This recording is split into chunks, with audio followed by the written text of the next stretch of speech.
ನಮಸ್ಕಾರ, ಕನಸು ನ್ಯೂಸ್ಗೆ ಸ್ವಾಗತ. ಈಗ ಮುಖ್ಯಾಂಶಗಳು.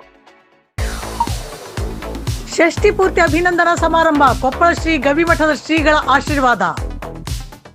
ಸರ್ವ ಸಮಾಜದ ಹಿತಚಿಂತಕರು ಗಂಗಾವತಿ ಕ್ಷೇತ್ರದ ಜನಪ್ರಿಯ ನಾಯಕರಾದ HR ಶ್ರೀನಾಥ್ ಅವರಿಗೆ 60ರ ಸಂಭ್ರಮ. ಷಷ್ಠಿ ಪೂರ್ತಿ ಅಭಿನಂದನಾ ಸಮಾರಂಭಕ್ಕೆ ಆಗಮಿಸಿದ ಸರ್ವ ಸಮಾಜದವರು ಹಾಗೂ ಮುಸ್ಲಿಂ ಬಾಂಧವರು ಗಣ್ಯಮಾನ್ಯರಿಗೆ ಧನ್ಯವಾದಗಳನ್ನು ತಿಳಿಸಿದ HR ಶ್ರೀನಾಥ್, ವಿಧಾನ ಪರಿಷತ್ ಮಾಜಿ ಸದಸ್ಯರು, ಸಂಗಣ್ಣ ಕರಡಿ ಮಾಜಿ ಸಂಸದರು, ಶ್ರೀರಾಮುಲು ಮಾಜಿ ಸಚಿವರು, ಮಲ್ಲಿಕಾರ್ಜುನ್ ನಾಗಪ್ಪ ಮಾಜಿ ಸಚಿವರು, ಪರಣ ಮುನವಳ್ಳಿ ಮಾಜಿ ಶಾಸಕರು, ಸಿಂಗ್ನಾಳ್ ವಿರೂಪಾಕ್ಷಪ್ಪ ಬಿಜೆಪಿ ಮುಖಂಡರು, ಕೆ ಕಾಳಪ್ಪ ವಾಣಿಜ್ಯೋದ್ಯಮಿಗಳು, ಜೋಗದ ನಾರಾಯಣಪ್ಪ ನಾಯಕ್ ಶ್ರೀ ದುರ್ಗಮ್ಮ ದೇವಿ ಗುಡಿ ಅಧ್ಯಕ್ಷರು, ವೀರಭದ್ರಪ್ಪ ನಾಯಕ್ ಅಖಿಲ ಕರ್ನಾಟಕ ವಾಲ್ಮೀಕಿ ಸಮಾಜದ ಅಧ್ಯಕ್ಷರು, ಹನುಮಂತಪ್ಪ ನಾಯಕ್, ಸೋಮನಾಥ್ ಪಟ್ಟಣಶೆಟ್ಟಿ ವಕೀಲರು, ಪರಮೇಶಪ್ಪ ಈಡಿಗ, ರಾಘವೇಂದ್ರ ಶ್ರೇಷ್ಠಿ, ಸುರೇಶ್ ಮುಖಂಡರು, ರಮೇಶ್ ಗೌಳಿ ಮುಖಂಡರು, ಷಣ್ಮುಖ ಮಳ್ಳಿಕೇರಿ, ರಮೇಶ್ ಹೊಸಮಲ್ಲಿ, ಮಂಜುನಾಥ್ ಮಳ್ಳಿಕೆರೆ ಹಾಗೂ ಮಲ್ಲಿಗೆ ಹೂವಿನ ಮಂಟಪದೊಂದಿಗೆ ಮೆರವಣಿಗೆ ಮೂಲಕ ಕರೆತಂದ ಸರ್ವ ಸಮಾಜದ ಬಾಂಧವರು ವಿಶೇಷವಾದ ತಾಷಾ ಮೂಲಕ ಶಾಮೀದ್ ಮನಿಯಾರ್ ನಗರಸಭೆ ಮಾಜಿ ಅಧ್ಯಕ್ಷರು, ಸರ್ವ ಮುಸ್ಲಿಂ ಸಮಾಜದ ಬಾಂಧವರುಗಳಿಂದ 60ನೇ ಷಷ್ಠಿ ಪೂರ್ತಿ ಕಾರ್ಯಕ್ರಮಕ್ಕೆ ಆಗಮಿಸಿ ಕರ್ನೂಲ್ ಸಾಹೇಬ್ ದರ್ಗಾದಲ್ಲಿ ಪ್ರಾರ್ಥನೆ ಮಾಡುವುದರ ಮೂಲಕ 60ನೇ ಷಷ್ಠಿ ಪೂರ್ತಿ ಕಾರ್ಯಕ್ರಮಕ್ಕೆ ತಾಷಾ ಮೂಲಕ ಡೈಮಂಡ್ ಸಲೀಂ ಬಾಯ್, ಉಸ್ಮಾನ್ ಬಿಚ್ಕತ್ತಿ ನಗರಸಭೆ ಸ್ಥಾಯಿ ಸಮಿತಿ ಮಾಜಿ ಅಧ್ಯಕ್ಷರು, ಮುಖಂಡರು ಆಯೂಬ್ ಖಾನ್, ಸೈಯದ್ ನಾಜೀಮ್, ಶಬ್ಬೀರ್ ಭರಣಿ, ಅನ್ವರ್ ಮುನಿಯಾರ್ ಮತ್ತು ಕರ್ನೂಲ್ ಸಾಹೇಬ್ ದರ್ಗಾದ ಗುರುಗಳಾದ ಸೈಯದ್ ಪಾಷಾ ಸಾಹೇಬ್ ಇವರುಗಳು ಆಗಮಿಸಿ ಅಭಿನಂದನೆಗಳನ್ನು ತಿಳಿಸಿದ್ದಕ್ಕಾಗಿ ಧನ್ಯವಾದಗಳನ್ನು ತಿಳಿಸಿದ ಬಳಿಕ ತಂದೆಯ ಪುಣ್ಯದ ಫಲ ಇಂದು ಸರ್ವ ಸಮಾಜದವರಿಂದ ನನಗೆ ಸಿಕ್ಕಿದಂತಾಗಿದೆ ಎಂದು HR ಶ್ರೀನಾಥ್ ಹೇಳಿದರು. ಈ ಹಿಂದೆ ನನ್ನ ತಂದೆಯವರ ಷಷ್ಠಿ ಪೂರ್ತಿ ಕಾರ್ಯಕ್ರಮವನ್ನು ಅಮರ್ ಜ್ಯೋತಿ ದುರ್ಗಪ್ಪ, MS ಅನ್ಸಾರಿ, ಶಿವಮೊಗ್ಗ ಇಬ್ರಾಹಿಂ ಸಾಹೇಬರು, ಗೌಳಿ ಮಹಾದೇವಪ್ಪ, ಭತ್ತದ ಮರಿಯಪ್ಪನವರು, ಇನ್ನೂ ಅನೇಕರು ಸೇರಿದಂತೆ ಹಿರಿಯರು ಇವರೆಲ್ಲರೂ ಸೇರಿ ನನ್ನ ತಂದೆಯವರಿಗೆ ಷಷ್ಠಿ ಪೂರ್ತಿ ಕಾರ್ಯಕ್ರಮವನ್ನು ಒಳ್ಳೆ ಅದ್ಧೂರಿಯಿಂದ ಸಮಾರಂಭವನ್ನು ಏರ್ಪಡಿಸಿ ಕಾರ್ಯಕ್ರಮವನ್ನು ಆಚರಿಸಿದ್ದರು. ಅದೇ ರೀತಿ 30 ವರ್ಷಗಳಾದ ನಂತರ ಆ ಒಂದು ಪ್ರತಿಫಲ ನಮ್ಮ ತಂದೆಯವರು ನಡೆದ ಹಾದಿಯಲ್ಲಿ ಇಂದು ಆ ಪುಣ್ಯದ ಫಲ ಸಿಕ್ಕಂತಾಗಿದೆ. ಎಲ್ಲ ಸರ್ವ ಸಮಾಜದವರು ಯಾರು ಜಾತಿ ಮತ ಭೇದ ಭಾವವಿಲ್ಲದೆ ಜಾತ್ಯತೀತವಾಗಿ ಎಲ್ಲರೂ ಸೇರಿಕೊಂಡು ಈ 60ರ ಷಷ್ಠಿ ಪೂರ್ತಿ ಅಭಿನಂದನಾ ಸಮಾರಂಭ ಕಾರ್ಯಕ್ರಮವನ್ನು ಅತಿ ಸುಂದರವಾಗಿ ಸುಸಜ್ಜಿತವಾಗಿ ನಿರ್ಮಿಸಿ ಒಳ್ಳೆಯ ವ್ಯವಸ್ಥಿತವಾಗಿ ಐತಿಹಾಸಿಕ ಕೆಲಸ ಕೀರ್ತಿಯನ್ನು ಹೆಚ್ಚಿಸುವಂತೆ ಸಲ್ಲಿಸುವಂತೆ ಮಾಡಿದ್ದಾರೆ. ಏಕೆಂದರೆ ಅವರಿಗೆ ನಾನು ಹೊಗಳ್ತಾ ಇಲ್ಲ, ಬಹಳ ಸುಂದರವಾಗಿ ಅಚ್ಚುಕಟ್ಟಾಗಿ ತಮ್ಮ ಮನೆಯವರಿಗಾಗಿ, ತಮ್ಮ ಕುಟುಂಬದವರಿಗಾಗಿ, ತಮ್ಮ ಸ್ವಂತ ಮಕ್ಕಳಿಗೆ ಈ ರೀತಿ ಸುಸಜ್ಜಿತ ಕಟ್ಟಡದಲ್ಲಿ ನಿರ್ಮಿಸಿದ ಮಂಟಪದ ಹೂವಿನ ಅಲಂಕಾರಗೊಳಿಸಿದ ಸಜ್ಜಿಗೆಯಲ್ಲಿ ಮಾಡುತ್ತಾರೋ ಇಲ್ಲವೋ ತಿಳಿಯದು. ಅದು ಇಂದು ನನ್ನನ್ನು ತಮ್ಮ ಹಿರಿಯರಿಗೆ ಮಗನಾಗಿ, ಚಿಕ್ಕವರಿಗೆ ಅಣ್ಣನಾಗಿ, ದೊಡ್ಡವರಿಗೆ ತಮ್ಮನಾಗಿ, ಬಂಧುಗಳಾಗಿ ಷಷ್ಠಿ ಪೂರ್ತಿ ಕಾರ್ಯಕ್ರಮವನ್ನು ಏರ್ಪಡಿಸಿ ಮಾಡಿದ್ದಕ್ಕಾಗಿ ತಮ್ಮೆಲ್ಲರಿಗೂ ಅನಂತ ಕೋಟಿ ನಮನಗಳನ್ನು ಸಲ್ಲಿಸುತ್ತೇನೆ ಎಂದು HR ಶ್ರೀನಾಥ್ ದಣಿಯವರು ಅಭಿನಂದನಾ ಕಾರ್ಯಕ್ರಮಕ್ಕೆ ಆಗಮಿಸಿದ ಎಲ್ಲರಿಗೂ ಧನ್ಯವಾದಗಳನ್ನು ತಿಳಿಸಿದರು. ಈ ಕಾರ್ಯಕ್ರಮವನ್ನು ರಾಯಚೂರು ರಸ್ತೆಯಲ್ಲಿರುವ ಶ್ರೀ ಇಂಟರ್ನ್ಯಾಷನಲ್ ಹೋಟೆಲ್ನ ಹಾಲ್ನಲ್ಲಿ ಜರುಗಿಸಲಾಯಿತು.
ಗವಿಸಿದ್ದೇಶ್ವರು ಭಾಳ ಚೆನ್ನಾಗಿ ಮಾತಾಡಿದ್ರು. ಪೃಥ್ವಿ ಮೃದುಲೋಕ, ಈ ಭೂಮಿ ಮೇಲೆ ಹುಟ್ಟಿದವರು ನಾವೆಲ್ಲರೂ ಸಾಯಲೇಬೇಕು.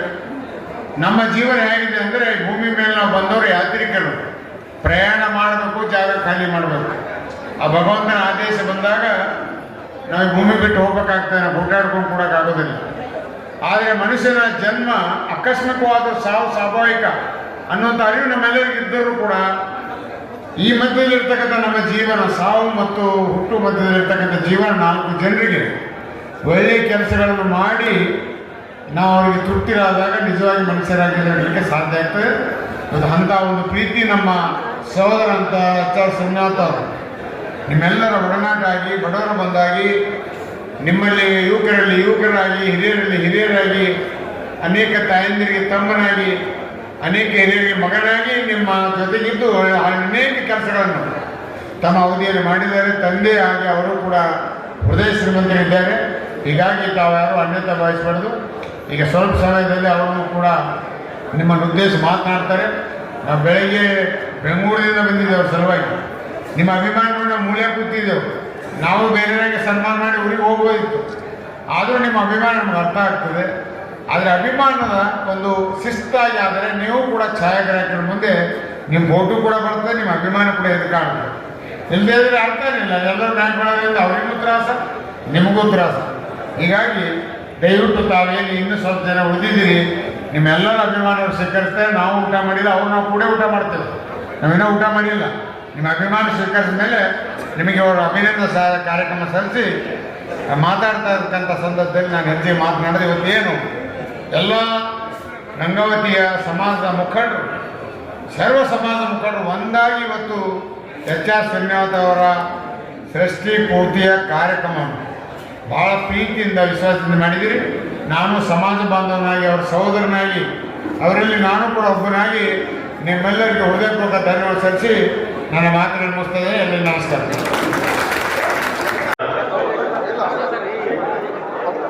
ಬಂಧುಗಳೇ, ನನಗೆ ಈ ಕಾರ್ಯಕ್ರಮವನ್ನು ಬಹಳ ಸುಂದರವಾಗಿ ಮಾಡಿರ್ತಕ್ಕಂಥ ಎಲ್ಲ ಸಮಾಜದ ಗೌರವಾನ್ವಿತ ಸದಸ್ಯರುಗಳಿಗೆ ನನ್ನ ತುಂಬ ಅನಂತ ಕೋಟಿಯ ಅವರಿಗೆ ಧನ್ಯವಾದಗಳು ಹೇಳ್ತಾ, ಯಾಕಂದರೆ ಇವತ್ತು ಒಂದು ಸಮಾಜ ಅಲ್ಲ, ಸರ್ವ ಸಮಾಜದವರು ಸೇರಿಕೊಂಡು ಇವತ್ತು ಈ ಕಾರ್ಯಕ್ರಮವನ್ನು ಮಾಡಿರ್ತಕ್ಕಂಥ ಒಂದು ಐತಿಹಾಸಿಕ ಕೆಲಸ ಗಂಗಾವತಿ ಜನರಿಗೆ ನಾನು ಈ ಕೀರ್ತಿಯನ್ನು ಅವರು ಸಲ್ಲಿಸಬೇಕಾಗ್ತದೆ. ಯಾಕಂದರೆ ಮನುಷ್ಯರು ಯಾರು ಜಾತ್ಯಾತೀತವಾಗಿ ನಿಷ್ಠೆಯಾಗಿ ಜನರಿಗೆ ಕೆಲಸ ಮಾಡ್ತಾರೆ, ಆ ಭಗವಂತ ಮೆಚ್ತಾರೆ. ಯಾವತ್ತೂ ಆ ಭಗವಂತ ಮೆಚ್ತಾನ ಅದು ಜನರ ಮುಖಾಂತರ ಎಲ್ಲ ಸಮಾಜದ ಮುಖಾಂತರ ಇವತ್ತು ಆ ಒಂದು ಪ್ರೀತಿಯನ್ನು ಭಗವಂತ ತೋರಿಸ್ತಾ ಇದ್ದಾರೆ. ಇದು ನಿಜವಾಗ ನನ್ನ ಪುಣ್ಯ. ಯಾಕಂದ್ರೆ ಇದು ನನ್ನ ಪುಣ್ಯ. ಗಂಗಾವತಿ ಇತಿಹಾಸದಲ್ಲಿ ಎಲ್ಲ ಸಮಾಜಗಳು ಒಂದಾಗಿ ಮಾಡಿರ್ತಕ್ಕಂಥ ಒಂದು ಏಕೈಕ ಕಾರ್ಯಕ್ರಮ ಇದು ನಮ್ಮ ಚಕ್ರಪೂರ್ತಿ ಕಾರ್ಯಕ್ರಮ. ಹಿಂದೆ ನಮ್ಮ ತಂದೆಯವ್ರಿಗೂ ಮಾಡಿದ್ದಾರೆ ಗಂಗಾವತಿಯವರು. ಅಮರಜ್ಯೋತಿ ದುರ್ಗಪ್ಪನವರು, MS ಅನ್ಸಾರಿಯವರು, ಶಿವಮೊಗ್ಗ ಇಬ್ರಾಹಿಂ ಸಾಹೇಬರು, ಗೌಳಿ ಮಾದೇವನವರು, ಭಕ್ತದ ಮರಿಯಪ್ಪನವರು, ಅನೇಕ ಹಿರಿಯರು ವೀರಶೈವ ಸಮಾಜದವರು ಆಗಲಿ, ಇವತ್ತು ಹಿಂದುಳಿದ ಸಮಾಜದ ದಲಿತರಾಗಲಿ ಹಿಂದೆ ನಮ್ಮ ತಂದೆಯವ್ರಿಗೂ ಮಾಡಿದ್ರು. ಅದು ಇವತ್ತು 30 ವರ್ಷ ಆದಮೇಲೆ ಇವತ್ತು ಆ ಒಂದು ಪ್ರತಿಫಲ ನನ್ನ ತಂದೆ ಸ್ಥಾನ ದಾರಿ ಹೋಗಿರ್ತಕ್ಕಂಥ ಒಂದು ಪ್ರತಿಫಲ ನನಗೂ ಸಿಕ್ಕಿದೆ. ಅದು ನಿಜವಾಗ್ಲೂ ಯಾರು ಇದು ಒಂದು ನನ್ನ ಜೀವನದಲ್ಲಿ ಒಂದು ಬಹಳ ದೊಡ್ಡ ಮುಂದಿನ ಪೀಳಿಗೆಗೆ ಒಂದು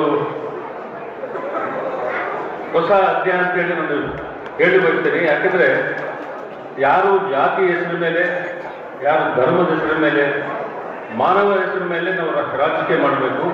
ಮಾನವ ಧರ್ಮಕ್ಕೆ ಜಯವಾಗಲಿ, ಯಾಕಂದರೆ ಮಾನವ ಧರ್ಮಕ್ಕೆ ಜಯವಾಗಲಿ, ಧರ್ಮದಿಂದಲೇ ಸತ್ಯಕ್ಕೆ ಜಯವಾಗಲಿ ಅಂತ ಹೇಳಿ ಹಿಂದೆ ಪಂಚಾಚಾರ್ಯ ಹೇಳಿರ್ತಕ್ಕಂಥ.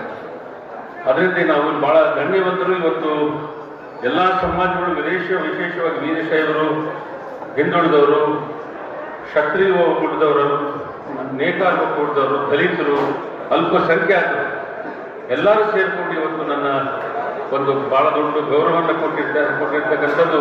ನಾನು ಅವರಿಗೆ ತುಂಬ ಯಾವತ್ತೂ 1 ಕೋಟಿ ಪ್ರಣಾಮಗಳು ಹೇಳಿದ್ರು ಕಡಿಮೆ ಅಂತ ಹೇಳಿ ಸಂತೋಷ ಹೇಳ್ತಾ ಇದ್ದೀನಿ. ಮತ್ತು ಈ ಒಂದು ಕಾರ್ಯಕ್ರಮ ಬಹಳ ಸುಂದರವಾಗಿ ಮಾಡಿದ್ದಾರೆ. ಯಾಕಂದ್ರೆ ಇದು ನನಗನ್ನಿಸ್ತೈತೆ ತಮ್ಮ ಸ್ವಂತ ಮಕ್ಕಳಿಗೆ ಮಾಡಿದ್ರೆ ಇಲ್ಲ ಗೊತ್ತಿಲ್ಲ. ನಮ್ಮ ಒಕ್ಕೂಟದವರು ತಮ್ಮ ಸ್ವಂತ ಮಕ್ಕಳಿಗೂ ಕೂಡ ಮಾಡಿ ಅಷ್ಟು ಶಿಸ್ತುವಾಗಿ ಎಷ್ಟು ಬಹಳ ಒಂದು ಒಳ್ಳೆಯ ಚೌಕಟ್ಟದಲ್ಲಿ ಒಂದು ವ್ಯವಸ್ಥಿತವಾಗಿ ಈ ಕಾರ್ಯಕ್ರಮ ಮಾಡಿರ್ತಕ್ಕಂಥದ್ದು. ಯಾಕಂದ್ರೆ ನನಗೆ ಸೆಷನ್ ನಡೀತಿದೆ. ಸೆಷನ್ ನಡೆಯುತ್ತಿದ್ದರೆ ಬಹಳಷ್ಟು ಮಿನಿಸ್ಟರ್ಗಳು MLA ಬಹಳ ಮಂದಿ ಬರ್ತಿದ್ರು. ಆದರೆ ಇವತ್ತೇನಪ್ಪ ಅಂದರೆ ಇವತ್ತು ಗವಿಸಿದ್ದೇಶ್ವರ ರಜೆ ಬಂದಿದ್ದು ಇಡೀ ಎಲ್ಲ ಸರ್ಕಾರಗಳು ಬಂದಾಗೆ.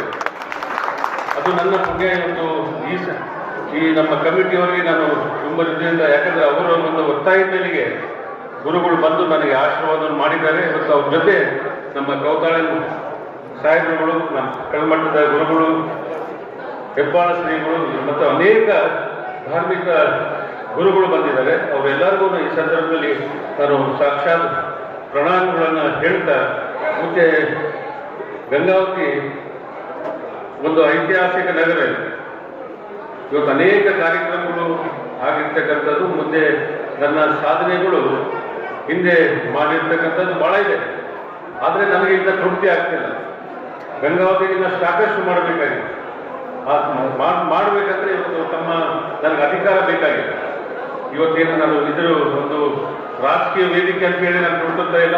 ಯಾವುದೋ ರಾಜಕೀಯದ ಉದ್ದೇಶದಿಂದ ಇದು ಉಪಯೋಗ ಆಗ್ತಾ ಇಲ್ಲ. ಬಹಳ ಪ್ರೀತಿಯಿಂದ ಎಲ್ಲ ಪಕ್ಷದವರು ಸೇರ್ಕೊಂಡು ಮಾಡಿರ್ತಕ್ಕಂಥ. ಅದರಿಂದ ಇವತ್ತು ನಾನು ರಾಜಕೀಯದ ಇದ್ರೂ ಇಲ್ಲಾದ್ರೂ ಕೂಡ ನಾನು ಈ ಗಂಗಾವತಿ ನಗರಕ್ಕೆ ಪ್ರಾಮಾಣಿಕವಾಗಿ ನಾನು ಸೇವೆಯನ್ನು ಸಲ್ಲಿಸತಕ್ಕಂಥ ಕೆಲಸ ಮಾಡ್ತೀನಿ. ಮುಂದೆ ಎಲ್ಲ ಧರ್ಮದವ್ರನ್ನ ಎಲ್ಲ ಒಂದು ಪ್ರಜೆಗಳೆಲ್ಲ ಒಂದು ಪ್ರೀತಿ ಉತ್ಸವಕ್ಕೋಸ್ಕರ ಮಾಡ್ತಕ್ಕಂಥ ಕೆಲಸವನ್ನು ಮಾಡ್ತೀನಿ ಮತ್ತು ಅಭಿವೃದ್ಧಿ ಕೆಲಸ ಮಾಡ್ತಕ್ಕಂಥ ಪ್ರಾಮಾಣಿಕ ಮಾಡ್ತೀನಿ. ಮತ್ತು ಎಲ್ಲ ಪಕ್ಷದವರಿಗೆ, ಎಲ್ಲ ಚುನಾಯಿತ ಪ್ರತಿನಿಧಿಗಳಿಗೆ ನಾನು ಅವ್ರಿಗೆ ಸಹಕಾರವನ್ನು ಕೊಟ್ಟು ಜನ ಕೆಲಸ ಮಾಡ್ತಕ್ಕಂಥ ಕೆಲಸ ನಾನು ಮಾಡ್ತೀನಿ. ಇವತ್ತು ನನ್ನ ಆತ್ಮೀಯ ಶಾಸಕರಾದಂಥ ಜನಾರ್ದನ್ ರೆಡ್ಡಿಯವರು ಅವರು ಕೂಡ ಈ ಸಂದರ್ಭದಲ್ಲಿ ನೆನೆಸಬೇಕಾಗ್ತದೆ. ಅವರು ಒಂದು ಸಹಕಾರದಿಂದ ಈ ಕಾರ್ಯಕ್ರಮ ಆಗಿದೆ. ಅವರು ಮತ್ತು ಎಲ್ಲ ಸಮಾಜಗಳು ಸೇರ್ಕೊಂಡು ಮಾಡಿದ್ದಾರೆ. ಯಾಕಂದರೆ ಅವರು ಬಂದೇ ಬರ್ತಿದ್ರು. ಯಾಕಂದರೆ ನನಗೆ ಭಾಳ ಆತ್ಮೀಯರವರು. ಅವರಿಂದ ಅವರೊಂದು ಅನುಸೂಚನೆಯಲ್ಲಿ ಇವತ್ತು ಶ್ರೀರಾಮುಲು ಒಬ್ಬ ಒಳ್ಳೆ ನಾಯಕರು, ಬೆಳೀತಕ್ಕಂಥ ನಾಯಕರು ಅಂಥವ್ರು ಬಂದಿದ್ದು ನನಗೂ ಭಾಳ ಅದು ವಾಲ್ಮೀಕಿ ಸಮಾಜದವರಿಂದ ನಾನು ಹೇಳಿದೆ ಅವರಿಗೆ, ಇವತ್ತು ನಾಳೆ ಮುಖ್ಯಮಂತ್ರಿ ಆಗೇ ಅಂತ ಹೇಳ್ತೀನಿ. ಅವರು ಮತ್ತೆ ನೀವು ಬರಬೇಕು ನಮ್ಮ ಗಂಗಾವತಿಗೆ ಅಂತ ಒಂದು ಒಳ್ಳೆ ನಾಯಕರು ಶ್ರೀರಾಮುಲು. ಮತ್ತು ಈ ಸಂದರ್ಭದಲ್ಲಿ ಜನಾರ್ದನ್ ರೆಡ್ಡಿಯವ್ರನ್ನ ನಾನು ಭಾಳ ತುಂಬ ಹೃದಯದಿಂದ ಧನ್ಯವಾದಗಳು ಹೇಳ್ತೀನಿ. ಯಾಕಂದರೆ ಅವರ ಒಂದು ಆತ್ಮೀಯತೆ ನನಗೆ ಯಾವತ್ತೂ ಇದೆ. ನನ್ನ ಒಂದು ಸಹಕಾರ ಯಾವತ್ತೂ ಅಭಿವೃದ್ಧಿ ಕೆಲಸದಲ್ಲಿ ಯಾವುದೇ ಪಕ್ಷದಲ್ಲಿದ್ದರೂ ಕೂಡ ನಾನು ಅವ್ರ ಜೊತೆ ಪ್ರಾಮಾಣಿಕವಾಗಿ ಒಂದು ಪಕ್ಷಾತೀತವಾಗಿ ನಾವು ಜನರ ಕೆಲಸ ಮಾಡಬೇಕು ಅಂತ ಹೇಳಿ ಉದ್ದೇಶ ಇಟ್ಕೊಂಡು ನನ್ನಲ್ಲಿ ಯಾವ ರಾಜಕೀಯ ವೈರಿಗಳಿಲ್ಲ, ಎಲ್ಲರಿಗೂ ಒಂದು ಸಹಕಾರ ಕೊಡ್ತಕ್ಕಂಥ ಕೆಲಸ ಮಾಡ್ತಾರೆ. ಅವರು BJP ಇರ್ಬೋದು, ಜನತಾದಳ ಇರ್ಬೋದು, ಕಾಂಗ್ರೆಸ್ ಇರ್ಬೋದು. ನನಗೆ ಮುಖ್ಯವಾಗಿ ಗಂಗಾವತಿ ಅಭಿವೃದ್ಧಿ ಆಗಬೇಕು, ಗಂಗಾವತಿ ಶಾಂತಿಯಾಗಿದೆ. ಅದು ಬಹಳ ಮುಖ್ಯವಾದಂಥ. ಯಾಕಂದರೆ ಒಂದು ಜಾತಿ ಧರ್ಮದ ಹೆಸರ ಮೇಲೆ ಬಹಳಷ್ಟು ಅಸ್ತವ್ಯಸ್ತವಾಗ್ತಿದೆ ದೇಶದಲ್ಲಿ. ಅದು ಆಗಬಾರ್ದು. ಇವತ್ತೆಲ್ಲರೂ ಭಾಳ ಪ್ರೀತಿಯಿಂದ ನಾವು ಮಾಡಬೇಕಾಗುತ್ತೆ. ಭಾಳ ಇವತ್ತು ನಮ್ಮ ಗಂಗಾವತಿ ನಗರದಲ್ಲಿ ಮೊನ್ನೆ ದುರ್ಗಾದೇವಿ ಆಗಲಿ, ಕನಕಬಸವ ತಾಲೂಕಾಗಲಿ ಎಷ್ಟು ವ್ಯವಸ್ಥಿತವಾಗಿ ಇವತ್ತು ಆ ಜಾತ್ರೆಗಳು ನಡೆಯತಕ್ಕಂಥದ್ದು. ಇವತ್ತು ಇಬ್ಬರು ಸೇರಿಕೊಂಡು ಜಾತ್ರೆಗಳು ಮಾಡ್ತಾರೆ. ವೀರಶೈವರು, ಇವತ್ತು ಈ ಕಡೆ ಹಿಂದುಳಿದವರು, 15 ಸಮಾಜದವರು ಸೇರಿಕೊಂಡು ಆ ತಾತನ ಜಾತ್ರೆ, ಆ ದೇವಿ ಜಾತ್ರೆ ಮಾಡಿರ್ತಕ್ಕಂಥ ಪ್ರತಿಫಲ ಇವತ್ತು ನನಗೆ ಸಿಕ್ಕಿದೆ. ಇವತ್ತೆಲ್ಲರೂ ಒಂದು ಪ್ರೀತಿ ಆಶೀರ್ವಾದ ಸಿಕ್ಕಿದಾಗಲಿ ಇದರಿಂದ ಆ ದೇವಿ ತಮ್ಮ ಮುಖಾಂತರ ನನಗೆ ಭಾಳ ದೊಡ್ಡ ಆಶೀರ್ವಾದ ಮಾಡಿದ್ದಾಳೆ. ಮತ್ತು ಮುಂದೆ ತಮ್ಮ ಏನು ಆದೇಶ ಇದೆ ನನಗೆ ರಾಜಕೀಯ ಈಗಾಗಲೇ ಹೇಳಿದೆ. ನನ್ನ ರಾಜಕೀಯ ನನಗೆ ಯಾವತ್ತೂ ನನ್ನ ಜೀವನದಲ್ಲಿ ಇದು ಅದನ್ನು ತಗೊಂಡು ಹೋಗ್ತಕ್ಕಂಥ ಕೆಲಸ. ನನ್ನ ಅಧಿಕಾರ ಮುಖ್ಯವಾದಂತಲ್ಲ, ಅಧಿಕಾರ ಒಂದು ಸಾರಿ ಅವಕಾಶ ಕೊಟ್ಟಿದ್ದಾರೆ.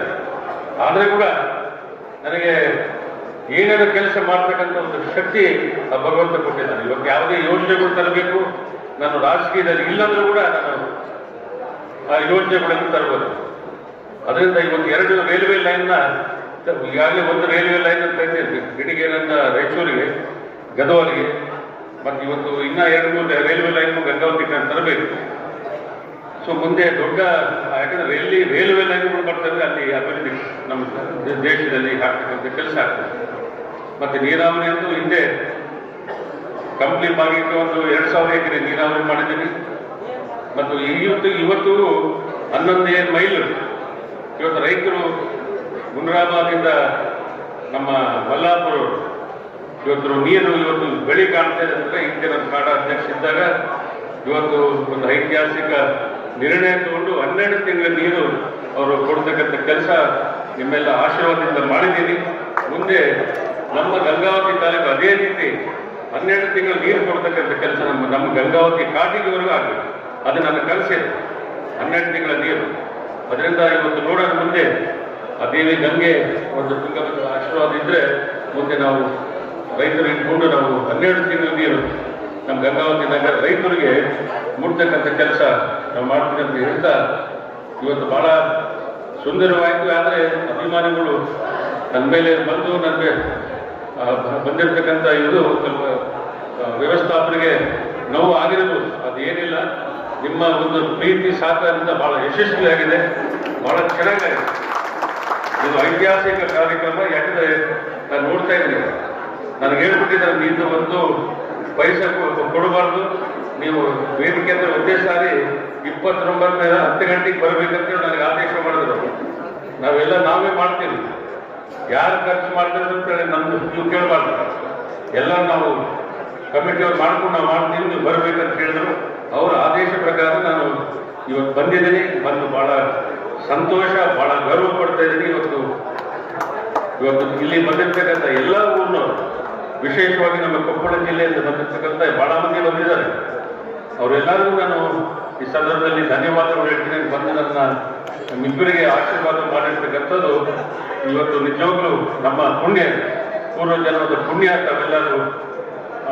ತಾವೆಲ್ಲರೂ ಬಂದು ವೈಯಕ್ತಿಕವಾಗಿ ನಮಗೆ ಆಶೀರ್ವಾದ ಮಾಡಿದ್ರಿ. ಮುಂದೆ ದೇವರು ನಿಮ್ಮ ಸೇವೆ ಮಾಡಲಿಕ್ಕೆ ತಾವೆಲ್ಲ ನನಗೆ ಶಕ್ತಿ ಕೊಡಬೇಕಂತ ಹೇಳಿ ನಾನು ಹೇಳ್ತಾ, ಇನ್ನು ಏನಾದಿದ್ದರೆ ತಾವು ದಯವಿಟ್ಟು ನೇರವಾಗಿ ನನ್ನ ಸಂಪರ್ಕಿಸ್ಬೋದು. ಮುಂದೆ ನಿರ್ಮಾಣದಲ್ಲಿ ಇನ್ನು ರಾಜಕೀಯ ನಾನು ಅವ್ರ ಅಧಿಕಾರ ಅಪೇಕ್ಷೆ ಪಡ್ತಾ ಇರೋದು ಈಗಾಗಲೇ ಹೇಳಿದ್ದೀನಿ, 10,000 ಹೇಳಿದ್ದೀನಿ. ಇವತ್ತು ನನ್ನ ಅಧಿಕಾರದ ಆಸೆ ಇಲ್ಲ. ನಾನು ಅಧಿಕಾರ ಇಲ್ಲಾಂದರೆ ನಮ್ಮ ಜಿಲ್ಲೆಯ ಜನತೆಗೆ ನಾನು ಸೇವೆ ಮಾಡ್ತೀನಿ ಅಂತ ಹೇಳ್ತಾ, ತಮ್ಮೆಲ್ಲರಿಗೂ ಮತ್ತು ವ್ಯವಸ್ಥೆ ಮಾಡಿರ್ತಕ್ಕಂಥ ನಮ್ಮ ಸರ್ವ ಸಮಾಜದವರಿಗೆ ನನ್ನ ಅನಂತ ಕೋಟಿ ಧನ್ಯವಾದಗಳನ್ನು ಹೇಳ್ತಾ ನಮ್ಮ ಚಾನೆಲ್ಗೆ ಸಬ್ಸ್ಕ್ರೈಬ್ ಆಗಿಲ್ಲವಾದರೆ ಈಗಲೇ ಸಬ್ಸ್ಕ್ರೈಬ್ ಮಾಡಿಕೊಳ್ಳಿ. ಹಾಗೆ ಬೆಲ್ ಐಕನ್ ಮಾಡಿ, ಲೈಕ್ ಮಾಡಿ, ಶೇರ್ ಮಾಡಿ. ನಿಮ್ಮ ಭೇಟಿ ಮುಂದಿನ ವರದಿಯೊಂದಿಗೆ. ನೋಡ್ತಾ ಇರಿ ಕನಸು ನ್ಯೂಸ್ ಗಂಗಾವತಿ.